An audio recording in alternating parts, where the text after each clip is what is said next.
Welcome to another episode of I'm Dying to Tell You.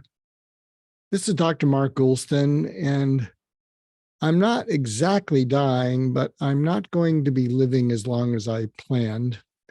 And I wanted to use these conversations with you to share things that I've learned over a lifetime, 50 plus years of listening to others. And I want to share them with you in hopes that they'll help you. And I wish I'd listened to them when I was your age. What I want to talk to you about today is something that I call basic trust therapy, basic trust therapy. And I want to share a story about a time when I went into therapy and how I think it changed my life and possibly changed the life of people that I would then see in therapy and I now see in coaching. Many years ago, I attended a conference and there was a psychoanalyst named Herbert Linden, and he was speaking, and he was different from the other speakers. In fact, he was so different that I went up to him, and I didn't have any particularly issues that I was dealing with, but I felt I wanted to see him, and I said, "Are you taking new patients?" And he said, "I have a 6-month waiting list." Put myself on the waiting list, and then 6 months later, he called me, and I started to see him. And I've always had this hang up that it's much easier for me to spend money on others, on my family, than it is on myself. And at that time, I already had a couple young children. So I didn't like the idea of spending money on me when I didn't really have urgent problems. But I wanted to spend time with Dr. Linden. So we started meeting, and my hunch was right. And it was great having conversations with him. And then after about 8 or so meetings, I was running out of urgent problems to talk about. And there was one session when I said to him, "There's someone in this room that I can never forgive and trust, and it's not you." I was talking about myself. And what I'd felt with Dr. Linden, and I think if you're in with a good psychotherapist, is he was non-judgmental. He was interested. I think he believed in me. I think he may have even liked me, but I felt like I could tell him anything. And then I had the idea that I wanted to experience what complete, total trust was. I loved my wife. I still love my wife. I love my children. But there's a lot of things, or a number of things, that many of us don't tell other people. We're embarrassed, we're ashamed, and they may not be huge deals that we're really doing something nefarious. And I felt like I could tell Dr. Linden anything, and I mean anything, and he wouldn't judge me, and he would still believe in me.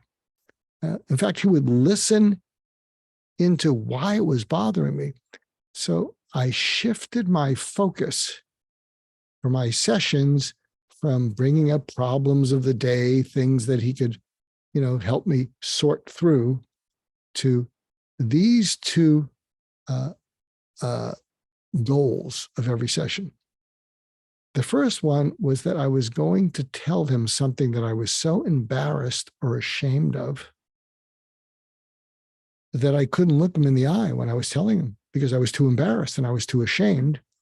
And again, we're not talking about evil things. We're talking about your everyday neurotic things. I hadn't been a molester of anyone, and I hadn't stolen anything. But there were still a number of things that I was embarrassed about or ashamed of.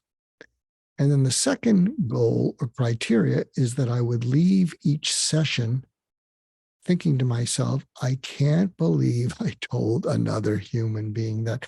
So the two objectives were, I couldn't look at him when I was sharing something I was embarrassed about. And when I would leave the session, I would think, I can't believe I told another human being that. And that's what I proceeded to do.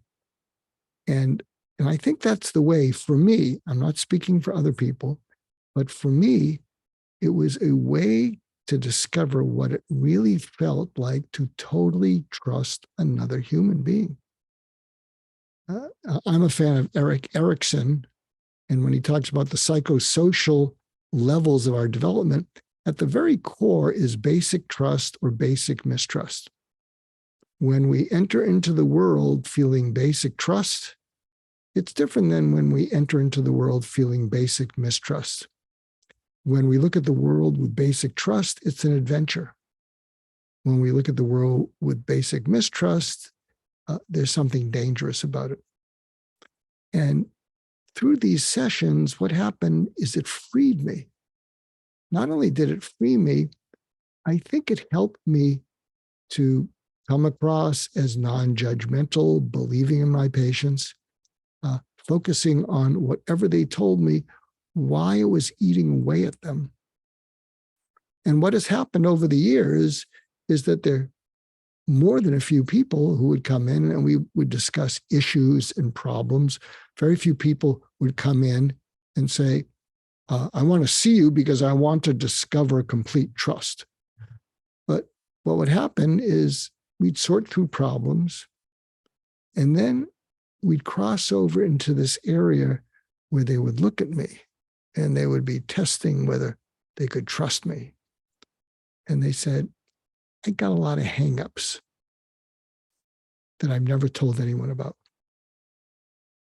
And so we proceeded to have them talk about their hangups. And it was just like me. I don't know how they felt after our meetings, but when they would be bringing up some of these hangups, they'd have their hands over their eyes. They're thinking, I can't believe I just said that. And it was liberating to them. So that's something I want to share with you. Again, there's many reasons to go into psychotherapy, and this was just one reason, but it's really transformed my life. So I think many years ago, way before I even went into medical school, I was very cynical, and I could be funny and I could get away with it, but it was all a cover-up. And even though I still have a little bit of an edge to my humor, those of you who know me can sometimes see it coming out. It's always meant to be playful and flirting with what's inappropriate. But I'm trusting. And I'm not judgmental. And I like to think that because of that, it's opened up people's lives. It's caused people to be more comfortable in their own skin.